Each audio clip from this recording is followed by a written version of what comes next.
제발 한 번만, 단 한 번만 손자 얼굴을 보게 해주시오. 고급 아파트 입구였습니다. 차가운 바닥 위에 노부부가 무릎을 꿇고 있었어요. 그 앞엔 병원 청소복을 입은 여자가 아이의 손을 꽉 쥐고 있었죠. 다시는 우리 앞에 나타나지 마세요. 여자의 목소리는 단호했지만 떨리고 있었어요. 그때 아이가 할머니 쪽으로 한 발 내디뎠습니다. 여자가 황급히 아이 손을 잡아당겼어요. 엄마, 저 할머니 왜 울어? 노부부는 그 아이를 보는 순간 숨이 멎었습니다. 할머니가 손으로 입을 막았어요. 준혁이야. 준혁이가 살아있어. 도대체 무슨 일이 있었던 걸까요? 왜 이 며느리는 시부모를 이토록 거부하는 걸까요? 이 놀라운 이야기가 궁금하시다면 잠시만 구독 버튼을 눌러주세요. 평범해 보이는 사람들의 숨겨진 사연을 매일 전해드립니다. 알림 설정까지 해두시면 새로운 이야기를 놓치지 않으실 수 있어요. 이야기는 8년 전으로 거슬러 올라갑니다. 서지민 27살, 결혼 3년 차였습니다. 남편 박준혁은 대기업 과장이었죠. 하지만 시댁은 달랐어요. 이게 뭐야? 국이 이렇게 짜? 시어머니 이순자가 국그릇을 밀어냈습니다. 죄송합니다, 어머님. 간호사 출신이라더니 집안일도 서툴러. 우리 아들이 뭘 보고 결혼한 건지. 지민은 아무 말도 하지 못했습니다. 시아버지 박철수도 거들었어요. 맨날 회사 핑계만 대고 며느리 교육도 제대로 안 시키고 저녁 9시가 넘어서야 준혁이 돌아왔습니다. 지민은 데워둔 저녁을 차려냈어요. 오늘도 힘들었지? 괜찮아요. 미안해. 우리 부모님이 좀 까다로우셔서. 지민은 고개를 저었습니다. 하지만 준혁은 알고 있었어요. 아내가 얼마나 힘들어하는지. 다음 날 아침 이순자가 물었습니다. 지민아, 병원은 언제 그만둘 거야? 아직 생각 안 해봤는데요. 결혼하고 3년이나 됐는데 아직도 일 나가? 애는 언제 낳으려고? 곧 생각해 보겠습니다. 생각은 무슨? 혹시 우리 아들한테 무슨 꿍꿍이가 있는 거 아냐? 돈 벌어서 혼자 모으려고? 지민은 더 이상 참을 수 없었습니다. 하지만 참아야 했어요. 알겠습니다. 병원에 그만둔다고 말씀드리겠습니다. 그날 저녁 지민은 준혁에게 말했어요. 오늘 어머님이 병원 그만두래요. 왜? 당신 일 좋아하잖아. 조금만 더 참아줘. 내가 부모님 설득해 볼게. 하지만 지민은 알고 있었습니다. 설득이 쉽지 않을 거라는 걸요. 어느 주말 준혁의 남동생 부부가 왔습니다. 준우와 수진이었어요. 형님, 형수님 오래간만이에요. 수진이 밝게 인사했습니다. 이순자가 며느리들을 보며 말했어요. 수진이는 참 밝고 좋네. 지민이도 좀 배워.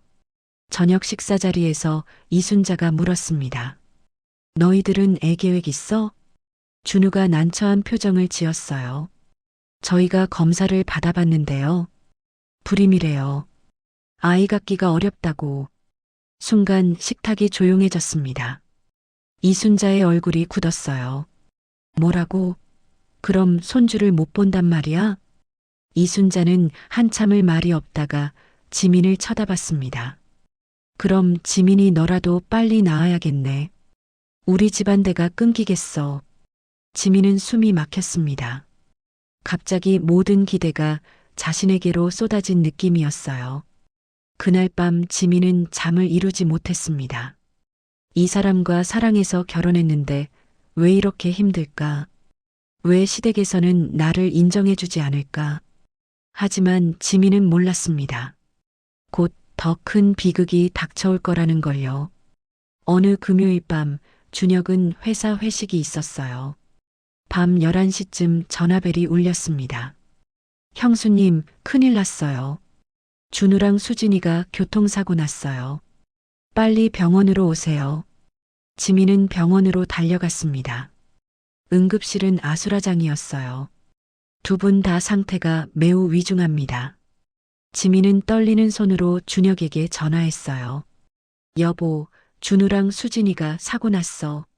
지금 중앙병원이야. 뭐, 지금 간다. 30분 후 간호사가 달려왔습니다. 또 다른 사고 환자가 들어왔어요. 보호자 확인 좀 해주세요. 지민이 응급실로 갔습니다. 준혁이었습니다. 여보, 여보. 준혁은 의식이 없었어요. 병원 오다가 2차 사고가 났대요. 신호 위반 차량이 측면 충돌했다고요. 새벽 5시 의사가 나왔습니다. 준우 씨와 수진 씨는 숨을 거두셨습니다. 박준혁 씨도 방금 심정지가 왔습니다. 30분 후 의사가 다시 나왔어요. 고개를 저었습니다. 최선을 다했습니다. 지민은 그 자리에서 쓰러졌어요. 사흘 후 장례식장, 세 개의 영정 사진이 나란히 놓여 있었습니다. 이순자는 울부짖었어요. 내 아들들, 내 아들들이. 지민은 하얀 상복을 입고 빈소를 지켰습니다. 눈물도 나오지 않았어요. 이틀째 밤, 이순자와 박철수가 들어왔습니다. 이순자가 지민을 봤어요. 눈이 충혈돼 있었습니다. 당신만 살아남았네. 우리 아들들은 다 죽고. 어머님, 당신이 그날 전화만 안 했어도 준혁이는 안 죽었어. 당신 때문이야. 다 당신 때문이야. 박철수가 차갑게 말했습니다. 법적으로 처리하겠소. 준혁이 재산, 보험금 모두 우리가 가져가겠소. 당신한테 물려줄 건 하나도 없소. 변호사가 서류를 내밀었어요.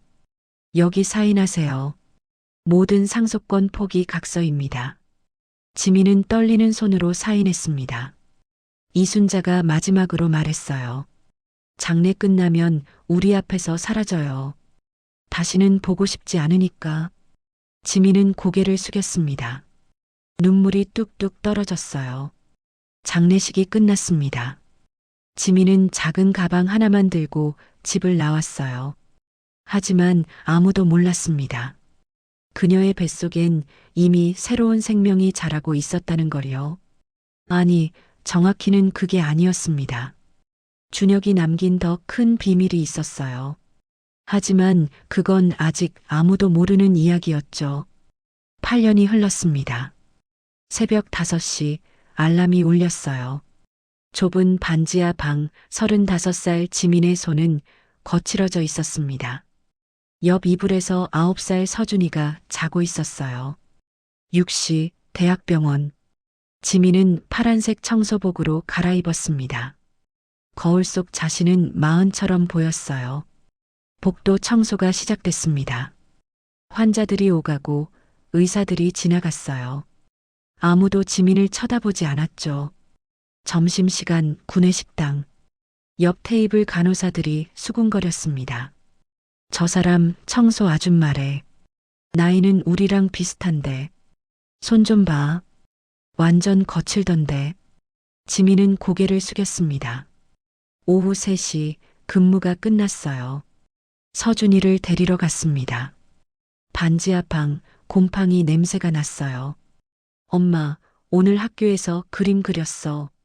서준이가 종이를 내밀었습니다. 가족 그림, 엄마와 아이 둘뿐이었어요. 우와, 잘 그렸네. 엄마, 우리 언제 더 큰 집으로 이사가? 곧. 엄마가 돈 더 모으면. 저녁 6시 지민은 다시 외출했습니다. 편의점 야간 알바, 밤 11시까지. 서준이는 혼자 집에 남았어요. 밤 11시 30분 지민이 돌아왔습니다. 서준이는 소파에서 잠들어 있었어요. 미안해, 서준아. 엄마가 이것밖에 못 해줘서. 어느 날 서준이가 학교에서 돌아왔는데 눈가가 빨갛게 부어 있었습니다. 누가 뭐라고 했어? 서준이가 고개를 숙였어요. 애들이 그래. 나만 아빠 없대. 아빠 직업난에 아무것도 안 써서 선생님한테 혼났어. 지민의 가슴이 무너졌습니다. 서준아, 아빠는 하늘에 계셔. 우리 지켜보고 계셔. 왜 하늘에 가셨어? 착한 일 하다가 하늘 날아가신 거야. 우리 아빠는 영웅이야. 그럼 아빠는 언제 돌아와? 지민은 대답할 수 없었습니다. 그저 아이를 꽉 안았을 뿐이었어요. 그날 밤 지민은 작은 서랍을 열었습니다. 준혁의 사진 한 장. 당신이 살아 있었으면 이렇게 힘들지 않았을 텐데. 다음 날 새벽 지민은 또 병원으로 향했어요. 하지만 지민은 몰랐습니다. 오늘 그 병원에서 누군가 자신을 발견하게 될 거라는 걸요. 그날 오전 대학병원 건강검진센터 이순자가 남편과 함께 들어왔어요. 62살 8년 전보다 훨씬 늙어 보였습니다. 복도 의자에서 검사 순서를 기다리고 있었죠. 그때 복도 저 끝에서 청소하는 사람이 보였어요. 이순자는 무심코 그쪽을 봤습니다. 그리고 멈췄어요. 여보, 저 사람. 이순자가 일어났습니다. 천천히 가까이 갔어요. 나이 들고 야윈 얼굴, 틀림없었습니다. 지민이었어요. 여보, 저 사람 우리 며느리야. 박철수가 눈을 크게 떴어요. 8년 만이었습니다. 지민이 물통을 들고 돌아섰습니다. 이순자와 눈이 마주쳤어요. 어머님. 물통이 바닥에 떨어졌습니다. 지민아. 지민은 황급히 물을 닦았어요. 손이 떨렸습니다. 죄송합니다. 여기서 뭐 하는 거요? 일하고 있습니다. 청소를? 이순자의 눈에서 눈물이 흘렀어요. 8년 동안 이렇게 살았어? 지민은 대답하지 않았습니다. 얘기 좀 하자. 전 괜찮습니다. 이순자가 지민의 손을 잡았어요. 손이 너무 거칠었습니다. 미안해. 정말 미안해. 지민은 손을 뺐어요. 전 지금 근무 중이에요. 할 얘기 없습니다. 8년 전에 다 끝났잖아요. 상사가 다가왔습니다. 서지민 씨, 뭐 하는 거예요? 죄송합니다. 손님들한테 폐 끼치지 말고 빨리 치워요. 지민은 물통을 들고 돌아섰습니다. 집으로 돌아온 이순자는 소파에 주저앉았어요. 여보, 우리 며느리가 청소부로 살고 있었어. 그 손 얼마나 거칠었는지. 비서한테 알아보게 하자. 이틀 후 비서가 보고서를 들고 왔습니다. 서지민 씨는 병원 청소 용역 소속입니다. 오전 6시부터 오후 3시, 저녁 6시부터 밤 11시까지 편의점 알바를 합니다. 하루에 16시간씩? 네. 반지하 월세방에 삽니다. 그런데 아이가 있습니다. 뭐? 비서가 사진을 내밀었어요. 9살 남자아이였습니다. 이름은 박서준, 9살입니다. 이순자가 사진을 받아들었어요. 손이 떨렸습니다. 그 아이 얼굴을 보는 순간 숨이 멎었어요. 준혁이었습니다. 어릴 때 준혁 그대로였어요. 여보, 이 아이 우리 준혁이랑 똑같아요. 박철수도 사진을 봤습니다. 이 아이 아버지가 누구예요? 출생신고서에 불안이 공란입니다. DNA 검사를 해야겠어. 이순자는 사진 속 아이만 바라봤습니다. 눈물이 흘러내렸어요. 우리 손자가 8년 동안 저렇게 살고 있었을 수도 있다는 거야. 일주일 후 비서가 파일을 들고 왔습니다. 조사 결과입니다. 박서준 9살. 출생일은 2016년 3월 15일입니다. 그럼 준혁이가 죽기 전에 이미. 네. 사고 당시 임신 석 달이었습니다. 왜 말을 안 한 거야? 사장님께서 모든 상속권을 포기시키고 쫓아내셨으니까요. 아이마저 빼앗길까봐 숨긴 겁니다. 이순자가 얼굴을 가렸어요. 서준이는 초등학교 3학년 또래에게 아버지 없다는 이유로 괴롭힘을 당했습니다. 지민 씨는 8년 동안 재혼하지 않았고 과거 대학병원 소아암 병동 간호사였으나 퇴사 후 청소 용역으로 일하고 있습니다. 박철수가 책상을 쳤어요. 우리가 며느리한테 뭘 한 거야? DNA 검사는? 이틀 후 결과입니다. 이틀 후 비서가 봉투를 들고 왔습니다. 박준혁 씨와의 친자 확률은 0%입니다. 뭐, 혈연 관계가 아닙니다. 박서준 군은 동생분 박준우 씨의 친아들입니다. 조카입니다. 이순자가 주저앉았습니다. 준우 부부가 불임이었잖아. 대리모를 알아봤다는 기록이 있습니다. 불법이었을 가능성이 높습니다. 그럼 사고 당일 준우 부부가 형님께 말하려 했을 수도. 그럴 가능성이 높습니다. 그럼 지민이는 조카를 8년 동안 혼자 키운 거야? 네. 법적으로 가장 가까운 보호자였습니다. 우리가 재산도 빼앗고 쫓아냈는데 이순자가 일어났습니다. 당장 가야 해. 사과해야 해. 며느리가 우릴 만나주겠어? 가야 해요. 준우 아들이면 우리 손자나 마찬가지예요. 그날 저녁 두 사람은 공원으로 향했습니다. 지민이 서준이와 함께 있었어요. 두 사람을 보자 뒤로 물러섰습니다. 제발 한 번만, 단 한 번만 손자 얼굴을 보게 해주시오. 노부부가 무릎을 꿇었습니다. 다시는 우리 앞에 나타나지 마세요. 지민이 서준이 손을 잡아당겼어요. 엄마, 저 할머니 왜 울어? 오지 마세요. 제발 우리 삶에 다시 들어오지 마세요. 이순자가 무릎 꿇은 채 손을 뻗었어요. 지민아, 제발 한 번만. 우리가 잘못했어. 8년 전에 다 끝났잖아요. 당신만 살아남았다고, 당신 때문에 우리 아들들 죽었다고 그렇게 말씀하셨잖아요. 이순자의 얼굴이 창백해졌어요. 저 당신들이 무서웠어요. 뱃속에 아기가 있었는데 말도 못했어요. 말하면 이 아이마저 빼앗길 것 같아서. 우리가 몰랐어. 박철수도 무릎을 꿇었습니다. 며느리, 우리를 용서해 주시오. 용서는 무슨, 이제 와서 무슨 소용이에요. 그때 서준이가 비틀거렸어요. 서준아? 엄마 어지러워. 아이가 지민 품에서 축 늘어졌습니다.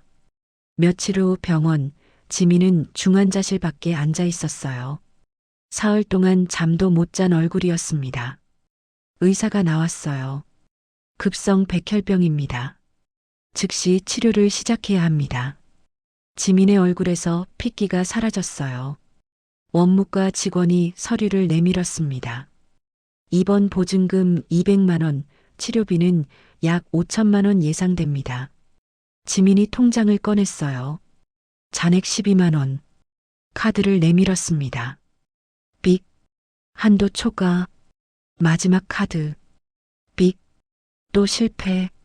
제발, 제발 우리 아들 좀 살려주세요. 보증금이 없으면 입원이 안 됩니다.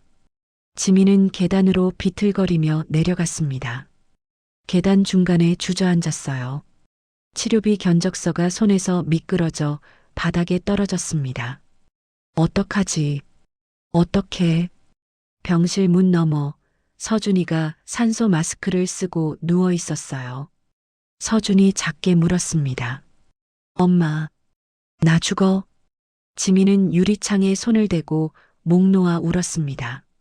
서준아, 미안해. 엄마가 미안해. 그때 복도 끝에서 목소리가 들렸어요. 내가 책임지겠습니다. 박철수였습니다. 이순자도 함께 있었어요. 아버님, 치료비 전액 제가 부담하겠습니다. 원무과 직원이 카드를 받아 결제했어요. 필요 없어요. 지민아, 서준이는 우리 손자야. DNA 검사했어. 손자가 아니라 조카잖아요. 준우 아들이면 우리 손자야. 지민이 고개를 숙였어요. 서준이가 준우 아들이라는 거 알고 있었어? 네, 알고 있었어요. 왜 말 안 했어? 장례식장에서 어머님이 그러셨잖아요. 당신 때문에 죽었다고. 재산 하나 못 받게 하겠다고. 그래서 숨었어요. 서준이마저 빼앗길까봐. 이순자의 눈에서 눈물이 흘렀어요. 미안해. 정말 미안해. 간호사가 다가왔습니다. 환자 중환자실로 옮겼습니다. 지민은 유리창 너머 서준이를 봤어요. 서준아, 엄마가 이것밖에 못 해줘서. 이순자도 옆에 섰습니다. 두 여자는 나란히 서서 같은 아이를 걱정하며 눈물을 흘렸어요. 박철수도 멀리서 중얼거렸습니다. 민호야, 미안하다. 아빠가 너무 늦었구나. 일주일 후 의사가 나왔습니다. 서준이 상태가 좋지 않습니다. 조혈모세포 이식이 필요합니다. 가족 중 적합한 공여자가 있다면 생존율이 70%까지 올라갑니다. 지민이 벌떡 일어났습니다. 저요. 제가 할게요. 어머니는 일촌이 아니라 적합률이 낮습니다. 형제자매가 가장 이상적이고 그 다음이 부모입니다. 서준이는 외동인데요. 그럼 생물학적 부모님은? 아버지는 8년 전에 돌아가셨습니다. 어머니라도 검사를 해보시죠.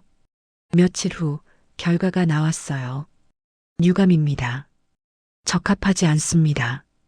그럼 어떻게 해요? 공여자 등록 시스템에 올리겠습니다. 대기 기간이 최소 6개월에서 1년입니다. 서준이는 그때까지 버틸 수 있나요? 의사가 고개를 숙였습니다. 이순자가 일어났어요. 선생님, 제가 검사받겠습니다. 사모님은 생물학적 관계가 아니면 상관없어요. 검사해 주세요. 며칠 후 의사가 서류를 내밀었어요. 놀랍게도 적합합니다. 사모님과 환자의 적합도가 95%입니다. 형제자매 수준입니다. 그럴 리가 없어요.